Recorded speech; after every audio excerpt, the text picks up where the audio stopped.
Most of us that understand monetary history have a very clear view on what sound money is. But there are times in this upside down world that we live where a politician will actually speak the truth. And that's what I'm going to be talking about in this video as we explore.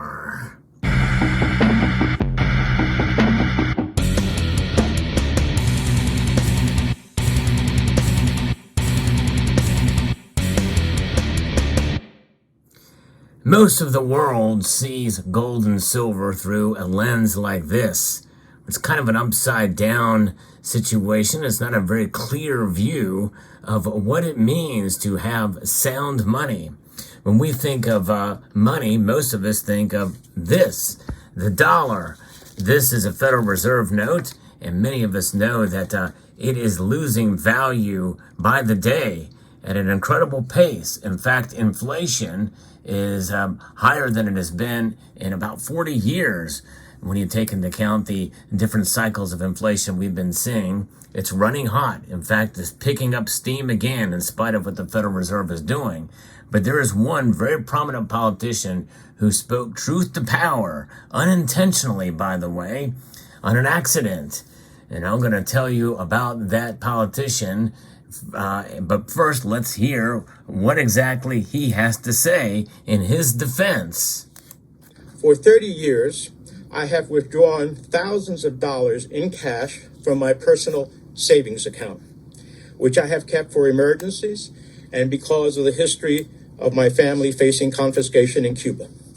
Now, this may seem old-fashioned, but these were monies drawn from my personal savings account based on the income that I have lawfully derived over those 30 years. That is Senator Bob Menendez.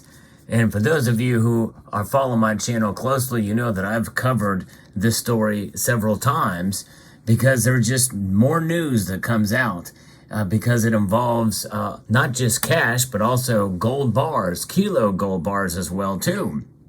You know, he is actually practicing, at least in this case, as an excuse for the crimes that he's committed allegedly with pocketing, thousands of dollars, hundreds of thousands of dollars in cash and also in gold, literally pocketing it in his jacket. But nonetheless, he made an accidental truth bomb, dropped it there because of the history that his family has had in Cuba. Well, you think about what's going on, what went on in Cuba. It is a communist regime, an authoritarian regime, and for all intents and purposes, Senator Bob Menendez fears the same could happen here. At least that was his excuse, mind you. But nonetheless, that is the legitimate fear, not necessarily his fear, but the legitimate fear of many Americans nowadays, especially when this is becoming more and more digital and more transactions are tracked as of this moment right now. In fact, there is a larger collusion between the big banks and government than ever before. We know that really is the case with regards to the Federal Reserve and the Federal Reserve Act passed in December 23rd, 1913. That act essentially did have this collusion with all these big banks as this quasi-government organization, the Federal Reserve, whose governors are appointed by the president and confirmed by the Senate. They all are in bed together, and they are controlling the dollar and controlling the economy. And now, with FedNow service, they have begun setting up the backbone or the rail system for a central bank digital currency. And so Senator Bob Menendez, in his defense in his press conference that he was so articulately pronounced here as an excuse, lawfully taking out cash from the banks and putting it into his jackets, lawfully acquiring these gold bars, so he says. But you know what?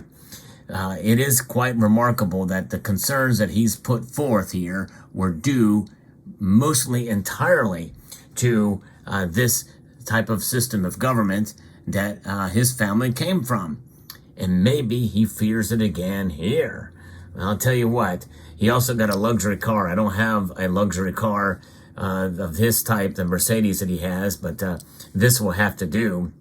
But nonetheless, money goes to a car, to assets, things of value that certainly are above and beyond the digital representations of the dollar. But to think about it, the policies that Senator Bob Menendez, support and have voted for throughout his congressional career have done more to hurt and damage the dollar and hurt and damage everyday Americans. So it's quite ironic, through the lens of the politicians and those around us, with this press conference, which made national news, he drops a truth bomb.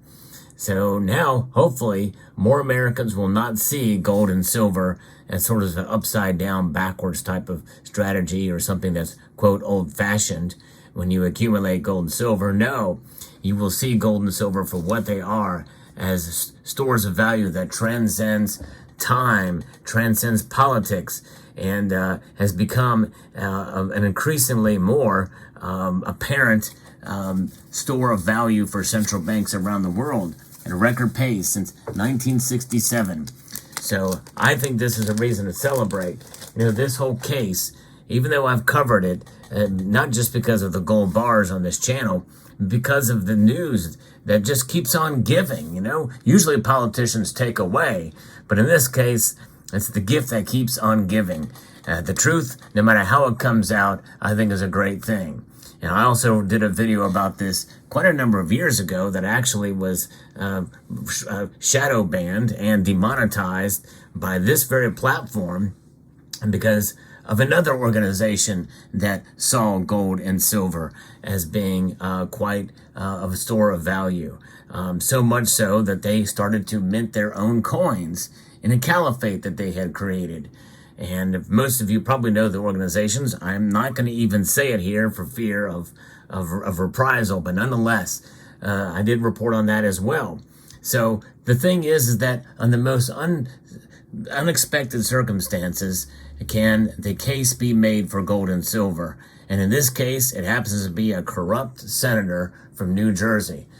How ironic and profound that is, when he's essentially accepting these gifts on the taxpayer's dime, and nonetheless, these gifts and these gold bars and the like, well, you know what they say, you may not, I wouldn't acquire gold and cash the way that Senator Bob Menendez has, but I tell you what, it's a good idea to have gold, silver, and cash on hand outside of the banking system. And, some of you, most of you watching this channel do not have family that survived the Castro regime. However, we are living in a time now where we are much closer to a Castro-type regime now than we've ever been in the history of these United States of America. And so, therefore, when we're moving closer and closer to communism, we're already at socialism, folks. Let's make no bones about it. We already have very well entrenched in socialism in many levels. And we have been for quite a long time. It's just growing deeper and deeper. But now we're moving even closer. And especially when you have the big corporations around this country, the largest, that are very much in bed, especially with things like ESG and the like. Well, that is a good case for us to accumulate and to at least have some of our wealth outside of the system altogether and totally. And by the way, I'm not a proponent for just, completely abandoning everything. We have to work, we have to survive in today's modern society and under the situations that we find ourselves in. There's good folks out there that, such as Rocky Superstar, who and they can't have access to their accounts unless they accept the new terms of service. Well, some of those terms of services of agreements that you have whenever you participate in banking or an application or on a platform, you have to agree to it before you can be able to use that platform. And that's the reality of the world we live in today. And how many people read those multiple pages of fine print of the terms of services? Not many of us do. So it's something to consider. But nonetheless, there are no terms of service when buying gold and silver or holding gold and silver. There may be when you buy it. There's no question about that. And it depends on how you buy it. And really, unless you buy it with cold hard cash, essentially it is tracked at least to some level, unless you lose it in an unfortunate maritime disaster. But nonetheless, gold and silver, the truth speaks, and the truth can speak in a multiple different various ways. In this case, it comes from a corrupt politician. Who would have thunk it? But there we have it. But nonetheless, the lesson for us all here is to continue to press on. We're doing the right thing by holding gold and silver. I want to encourage you, though, as you do accumulate, to accumulate within your budget. And, because every ounce, every tenth of an ounce you get is that much more that you are separated from the system that is really essentially enslaves us. And so gold and silver, they provide freedom.